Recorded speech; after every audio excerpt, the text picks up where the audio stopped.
One of my main jobs as a fragrance reviewer is to make sure you guys are not wasting your money on the wrong fragrances. There are some popular scents out there that I think actually have better alternatives. We have several pairings here today. Don't buy these popular fragrances, guys. Buy these instead.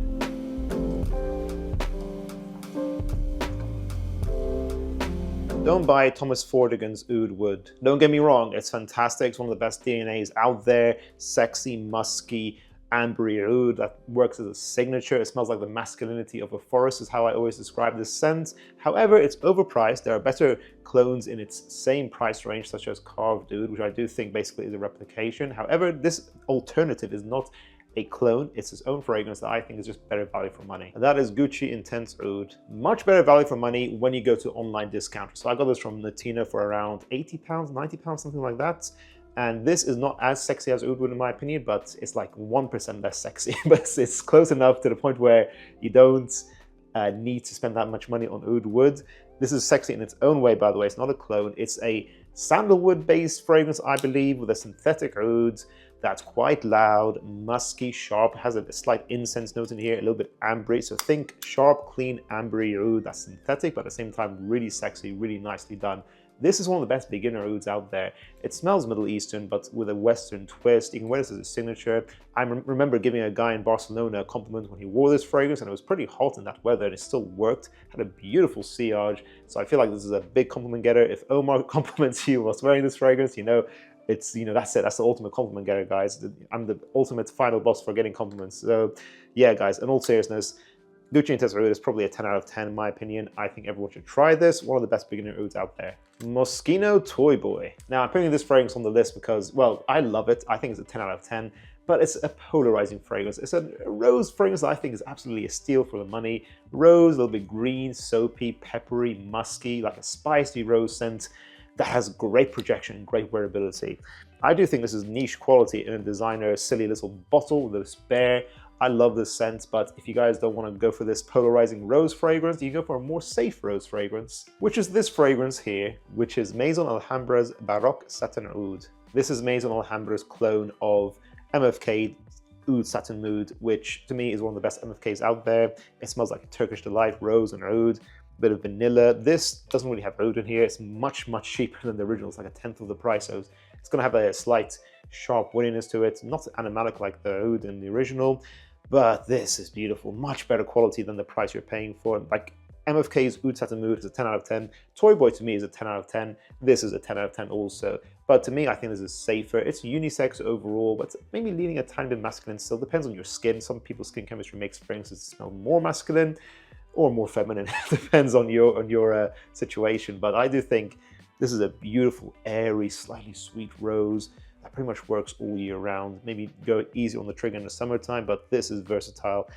Incredible value for money. It lasts such a long time as well, 10 hours with at least immediate projection. This is a steal for the price. If you want like a relatively safe blind buy, you can pretty much go for this. If you want to add rose to your collection, go for this fragrance, guys. 37.9% of people who watch School of Scent are subscribed to us. If you guys really want to see our channel grow, go ahead and click subscribe. Let's get that number to 40%. Thank you. Don't buy Bvlgari Tygar. I always mention this fragrance pretty much all the time on the channel as to not buy this fragrance. It's nice. I respect Bvlgari for making a simple but very mass appealing DNA, grapefruit, sandalwood, and broxen. And that's pretty much it. Those three ingredients that work together that makes this very airy, easy to love citrus fragrance and lasts a really long time. But it's just overpriced for what it is, honestly. There are other fragrances in that private line or Le Gem line that are more worth the money, like Guyan is definitely one of them. But instead of Tygar, you can get a clone, for example, like Turati Blue, which is a great clone, yes, definitely. But in that same price range, I will say don't spend your money on Tygar, in my opinion. That's my recommendation. Go for Sospiro Vibrato. Much better value for money because it feels like more of a complete creation, like there's more things going on. It smells more like its price tag, a little bit green, powdery, citruses, strong musks in there. It is like Tygar taken a little bit more deeper, further in. I think it's a better value fragrance for that price. And it lasts like 12 hours, the medium to loud projection, really impressive for a freshie. Or go for Kajal Äican. This is a creative twist on Tygar, which to me makes this a lot more worth the money. It's sort of like they made it more tropical fruit based, as well as having this praline note, which makes it a bit sexy, gourmand, and sweet. So it's like a airy, fresh Tygar with a fruit cocktail gourmand modification. Again, more of a complete idea, more interesting, unisex, signature, all 4 seasons, day and night, incredible value for money. You want to make sure you're getting good value for money from your niche fragrances? This is one way to do it. By the way, both those fragrances, Sospiro, Vibrato, and Äican are both 10 out of 10s in my opinion. Do not buy YSL's YEDP. I know many of you love this fragrance, but I do think this is getting more and more outdated by the day. This happens often with synthetic fragrances like this. This is sexy, it's mass appealing, sporty, fresh. It will still work if you have it. Don't cry if you watch this video.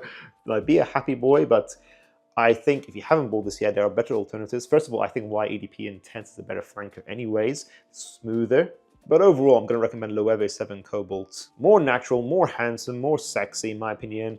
It's just a better blue fragrance and it has a similar vibe of being sporty, fresh. So when I'm thinking, what am I going to spend my money on a sporty blue, fresh fragrance, it's going to be Loewe 7 Cobalt. That is my recommendation to you. Don't buy Dior Homme Parfum 2025. I don't know if this is technically popular yet, but this is the Dior fragrance, so it's going to get a lot of attention, a lot of eyeballs on it. Be careful with this because it's, first of all, nowhere near as good as the original Dior Parfum. This is like a 7.5 out of 10 is what I gave in my review video. It smells like a Givenchy gentleman fragrance in my opinion. It's a bit powdery, dark, a little bit chocolatey, but falls flat overall in its execution. This is my alternative, and that is Givenchy Gentleman Reserve Privée. My favorite, probably, yeah, I would say my favorite gentleman fragrance out of the entire flanker lineup. It is more masculine, handsome, a little bit longer lasting than this. It's got that darkness, that powderiness, it's got booziness in here, the woodiness, a really nice, safe evening scent that smells a bit classy and lasts a really long time, 10 to 12 hours with a medium projection probably from my memory. So I do think that is the best from the gentleman line, and I think it's better than this. This is kind of a disappointing release for Dior standards at least. And then the rest of this video is just going to be a PDM roasting session. I'm surprisingly saying to you guys, do not buy Parfum de Marly's Percival. This is a sexy, beastly freshie that is one of my most complimented fragrances. I've always usually recommended this, but now I've discovered this. Get Ahmed Maghribi's Kaaf instead. This is not a clone of Percival, but it sort of fits in that same family of Percival, Mont Blanc Legend, A&F Fierce, and also Aaron Terence Hughes Guapo as well, if you've ever smelled that fragrance. It is green apple, musky, bright. It is ambroxan based, soapy, really fresh, a nice bright signature for the warm weather for sure.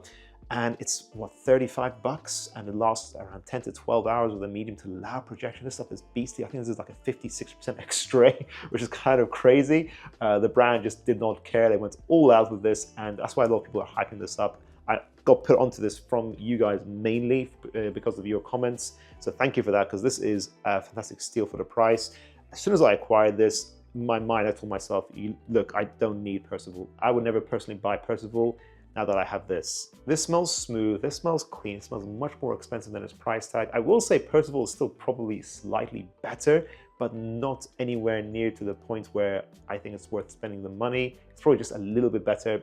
Get Kaaf instead. Don't buy PDM's Althaïr. I've always been a hater of this fragrance since day one, even when everyone else was hyping it up. I give this a 7 out of 10.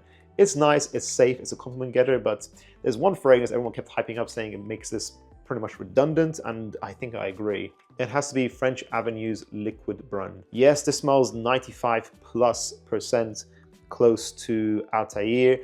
I always thought Althaïr was overpriced. It's like a £200 fragrance around that, but I think it's a £100 fragrance. This is a £30 fragrance I think smells like a £100 fragrance. So in the context of these two things, it's, you know, makes Althaïr a 7 out of 10. This is pretty much the same fragrance, but it makes it a 10 out of 10 because of that amazing price tag.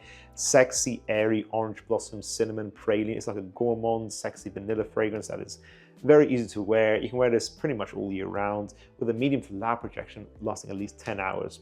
The quality is there, performance is there, the wearability, mass appeal is all there. Now this DNA makes sense.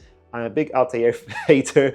Get this, I do not think you need to buy Althaïr. I think it's overpriced. Although I love PDM, you know, I got big love for the brand, but I think Liquid Brun kind of does make it redundant. That concludes this video, guys. Do you think I'm right or wrong in my recommendations here today? Do you think I'm being too harsh? Are you going to try any of these alternatives I've pointed out today? Let us know your overall thoughts in the comments down below, guys. If you guys enjoyed this video, make sure to check out our previous video with a similar title to this up here. I'll see you guys there. Bye.